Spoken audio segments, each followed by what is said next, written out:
This video is sponsored by Squarespace. I have loved science fiction and fantasy from an early age. From the mythological adventures of Ray Harryhausen movies to the outer space thrills of Star Trek and Star Wars. As a young child, my heart was moved by The Lord of the Rings and my mind was blown by The Matrix. As a teenager, I rediscovered the serialized sagas of Babylon 5, Farscape, and Battlestar Galactica. Tales of otherworldly adventure still amaze me to this day. These stories not only helped shape my love of storytelling and filmmaking, but also my worldview and outlook on life. But between those quests to strange new worlds and meetings with new life forms, my young mind was equally captivated by something darker. An early 90s show which brought science fiction and fantasy down to earth and out of the shadows. A cultural touchstone, fans of which would come to be known as Generation X. Writer-producer Chris Carter discovered a passion for stories at an early age. Carter grew up in the 60s and 70s, and aside from some passing familiarity with the literature of Robert A. Heinlein and Ursula K. Le Guin, Carter was a fan of darker shows like The Twilight Zone and The Night Gallery. Another favourite of his was the short-lived Kolchak the Night Stalker. Though it only lasted a single season, this mid-70s supernatural thriller show about an investigative reporter exposing paranormal crimes left an indelible mark on the young Carter. It was his wish to someday create a show in a similar vein, a scary show that would frighten the audience while making them think. His first job in the television industry was as far away from this as one could get, writing youth comedy at Disney. His talents, however, soon won him work at NBC and CBS, writing several well-received but ultimately unproduced pilots. During his time at CBS, Carter made friends with producer Peter Roth. Roth would eventually leave to head the Fox network's television production wing. At the time, Fox was a fledgling network, which Roth sought to revitalize with a slate of new programming created by a stable of new talent. Carter was at the top of Roth's list of names, and he had the perfect pitch.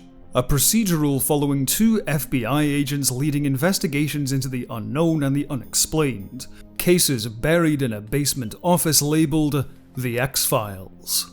In retrospect, the cultural climate was perfect for a show like The X-Files. Following the end of the Cold War, young adults in the 90s felt somewhat disillusioned and cynical. Scandals like Watergate and the Iran-Contra affair still lingered in the zeitgeist. Despite the forces of democracy and capitalism triumphing over the tyranny of fascism and communism, corruption and abuse of power was still prevalent on home soil. Simultaneously, interest in ufology had steadily grown since the 1950s. Steven Spielberg's hit movie Close Encounters of the Third Kind had crystallized the subject in the popular consciousness. Later, conspiracy theories around the supposed UFO crash in Roswell, New Mexico and Area 51 slowly spread across chat rooms and forums on the burgeoning internet. According to a survey that Carter came across, over half of Americans at the time believed in UFOs, and 3% claimed they had been abducted by aliens. The powers that be at Fox, however, weren't impressed by the pitch and initially passed on the X-Files. Only thanks to pressure from Roth did the execs finally greenlight a pilot episode. On a budget of $2 million, this pilot was a lot cheaper than most other pilots at the time, but Chris Carter was determined to make it work. Whatever else happened during production, The X-Files would live or die on the casting of its two leads.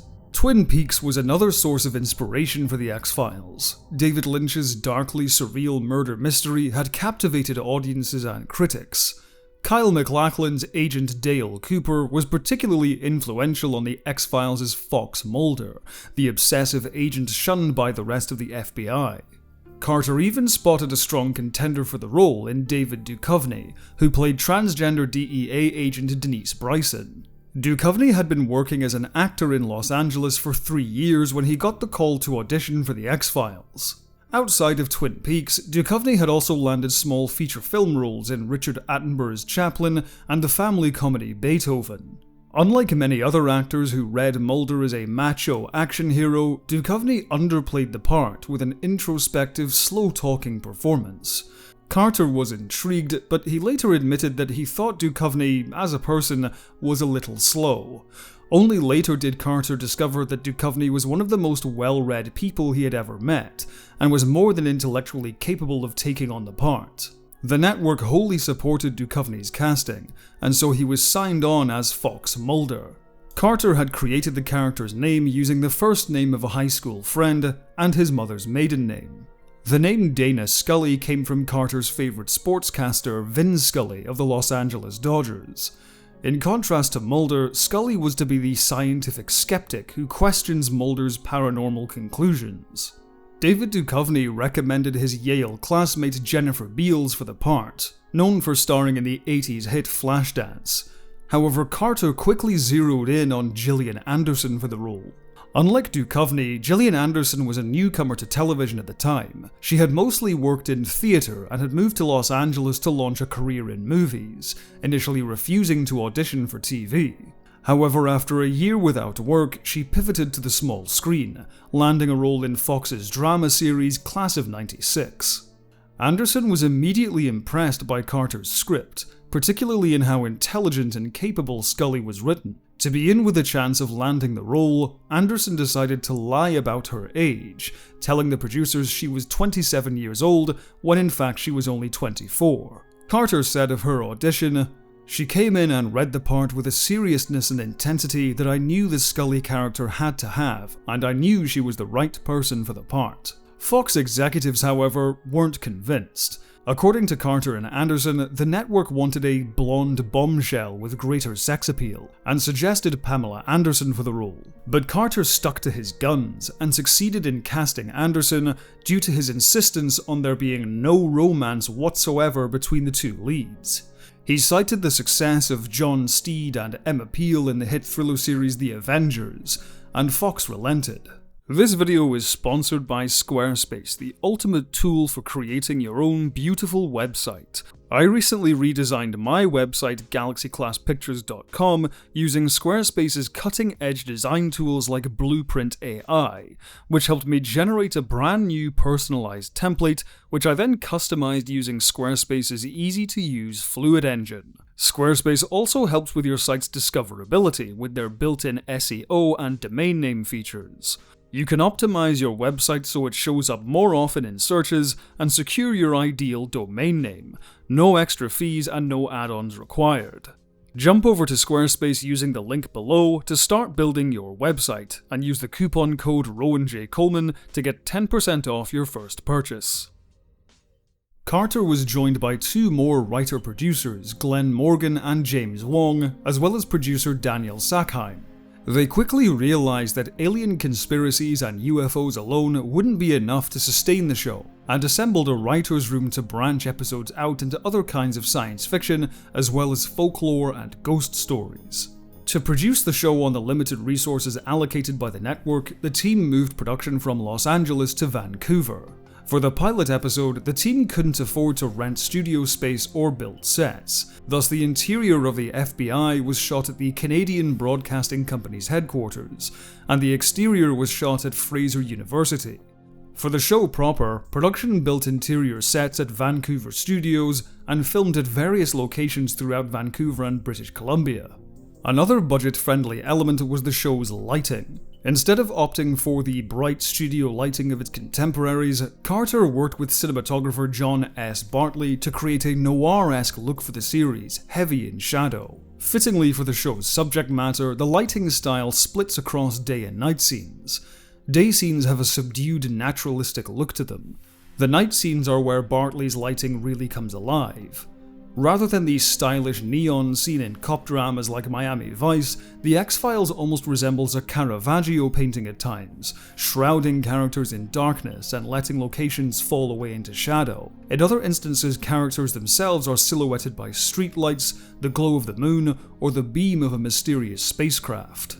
Such visual effects were accomplished by the production's in-house team led by VFX designer Matt Beck. With so few resources, the show's visual effects were incredibly ambitious in their scope and breadth.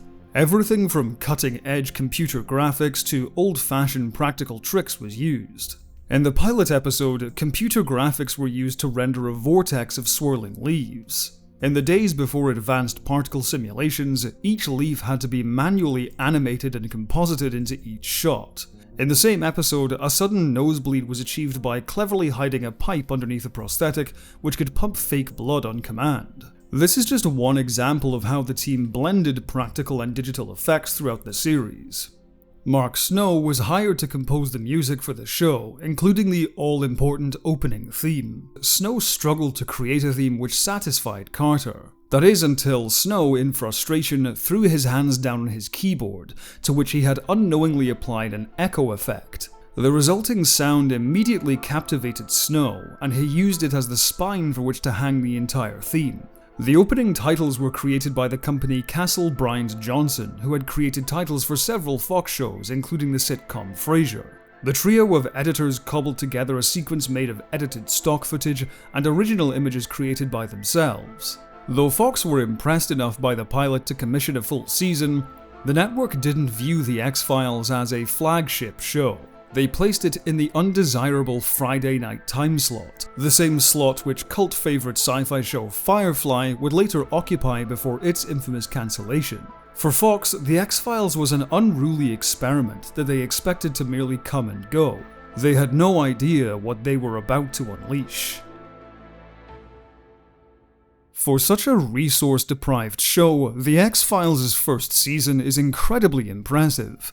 It has its growing pains, but it's remarkable how quickly the show cements its tone and style and settles into an engaging status quo. Many episodes are clearly restricted by budget limitations, but the general concept is well executed from the start. The two leads are undoubtedly the show's core strength.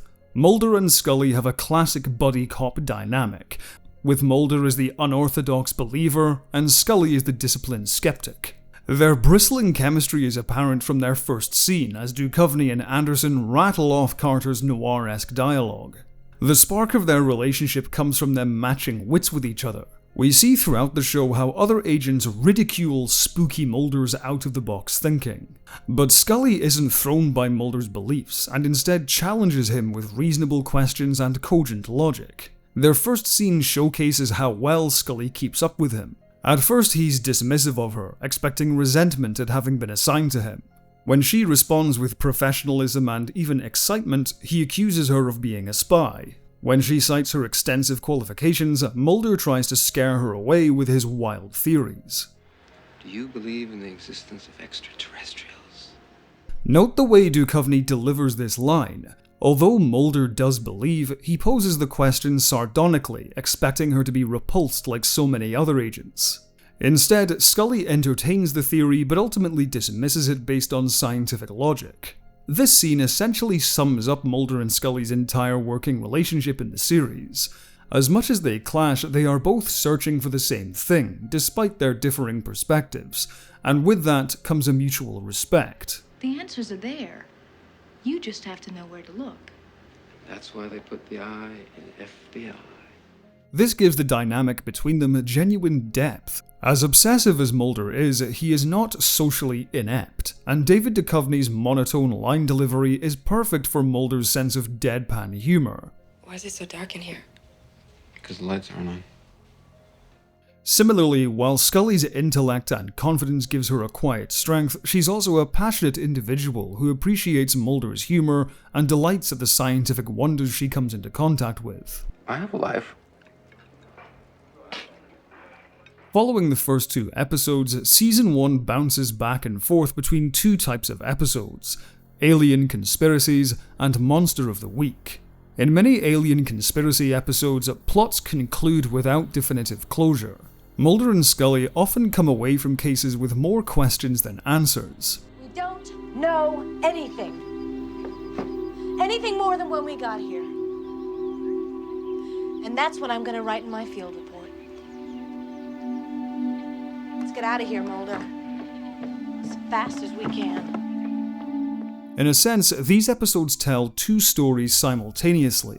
The A-plot is Mulder and Scully's investigation, which sees them clash with secret government agents and brush up against dangerous classified projects. The B-plot is the ongoing narrative that the agents only catch bits and pieces, but one which an audience can infer based on what the episode shows them. The pilot hints at alien abductions and extraterrestrial experiments performed on an unsuspecting rural populace. Deep Throat and Conduit suggest top-secret projects by the military to reverse engineer alien technology. Meanwhile, Fallen Angel and EBE depict genuine contact with life forms from another world. These types of episodes engage the viewer by making them part of the narrative itself. We watch alongside Mulder and Scully, piecing together the larger picture with them. It's a style of writing which some viewers may find frustrating, while others will ponder in fascination. As gripping as the Alien Conspiracy episodes are, I think most X-Files fans agree that the bulk of their enjoyment comes from the standalone Monster of the Week episodes. Rather than hiding the narratives beneath layers of ambiguity, these standalone episodes have the freedom to tell a complete story. While many of the first year's standalone efforts are hit and miss, some of the show's most beloved episodes debut here. Ice sees Mulder and Scully journey to an Arctic outpost to investigate the mysterious deaths of a research team. When mind-controlling parasitic worms are found to be the cause, the X-Files gets to riff on John Carpenter's The Thing as the group descends into paranoia. The episode features several strong guest performances, with a colourful cast of characters who reveal their true selves when pushed to the edge. While the episode's digital effects show their age, solid makeup effects and a tension-filled script make for a captivating standoff. It's a gripping one-hour drama with plenty of surprises. In here, I'll be safer than you. Its antithesis, Fire, is a tightly crafted thriller starring Mark Sheppard as a serial killer with the ability to control fire. Like his many guest performances over various sci-fi shows, Sheppard delivers a charismatic performance. Bob the Caretaker is as dangerous as he is dazzling to watch, expertly manipulating his way into an aristocratic family's inner circle and laying the foundation for his deadly trap. The episode boasts impressive pyrotechnic effects and stunt work.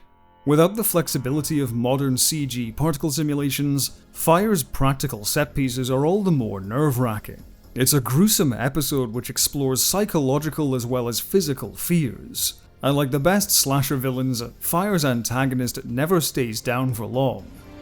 Can I get you anything, sir?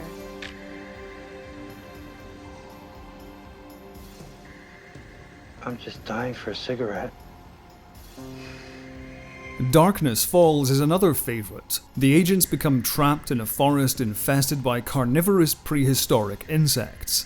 It features similar tension to Ice, as Mulder and Scully end up stuck with a group ready to turn on each other out of fear. With light as their only protection against the swarms and power rapidly fading, it's a white-knuckle watch. But by far the most successful Monster of the Week is Eugene Victor Tooms, an ageless mutant creature who can squeeze into any opening and who feasts on human livers. Tooms is so successful, in fact, that he's a monster of 2 weeks, appearing in the episodes Squeeze and Tooms.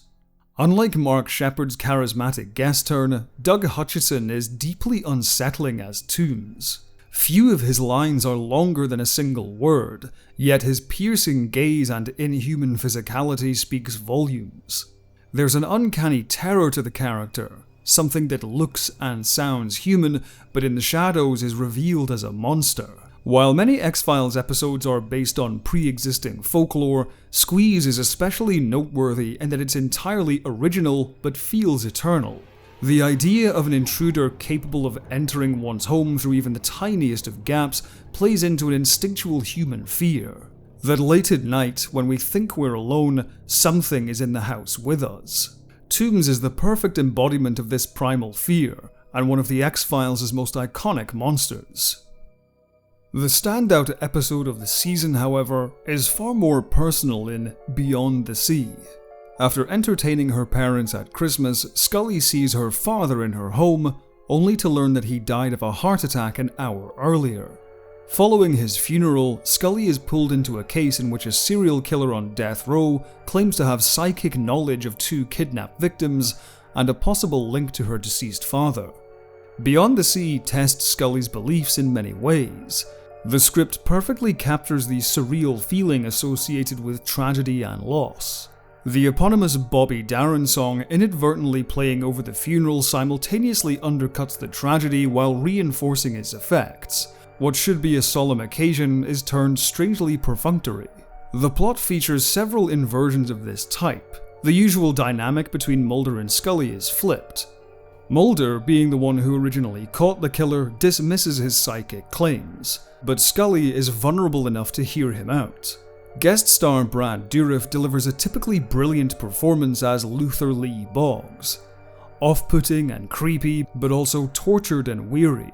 Much like the best Alien Conspiracy episodes, the viewer is left with many unanswered questions. Is Boggs really psychic? Can he really talk to the dead? At best, could he be suffering from a guilty conscience, or at worst, manipulating the agents to avert his death sentence? In addition to its supernatural leanings and cop thriller tropes, Beyond the Sea is a delicately woven meditation on grief. It's only natural that such a profound loss rattles Scully's worldview, but ultimately she finds solace in skepticism and science once again. But as Boggs completes his sentence, seeing the faces of all those he wronged, Scully, and we the viewer, will always wonder. The X-Files' first season ends with a return to the alien conspiracy in the Erlenmeyer Flask. On the trail of a fugitive, Mulder uncovers evidence of a project involving alien-human hybrids and an extraterrestrial virus. Pivotal to the episode is the mysterious character Deep Throat, played by Jerry Hardin. Like many of their investigations, Mulder and Scully never quite know what to make of the character. Hardin's performance is that of a pleasant, warm individual, a stalwart ally in Mulder's crusade for the truth. However, episodes like EBE muddy the waters when he deliberately misleads the agents with false intelligence. An air of doubt is cast over him from then on. Is Deep Throat truly the ally he appears to be, or is he another puppet master manipulating the agents for his own agenda? Ultimately, the episode seems to prove his loyalties when he aids Scully in saving Mulder's life, a gambit which brings Scully face to face with the impossible.